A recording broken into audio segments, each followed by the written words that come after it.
Good morning, and welcome to the Cooper Union here in Manhattan. My name is Craig Schnellbacher with Cathedral Stone Products. Our company was engaged several years ago for the restoration of the facade behind me.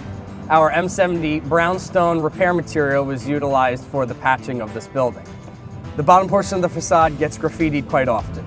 So our R97 water repellent is now being used on the entire bottom portion of the facade as a means to stop the graffiti from damaging the brownstone.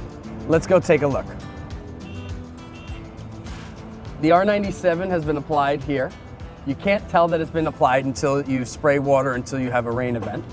You'll see that as I apply the water, the stone does not darken and the water is able to bead off. The idea is that a clear layer was applied to the building that will not entrap moisture and damage the building and will stop things from penetrating into the surface. For stories like this and more, please visit yan.news.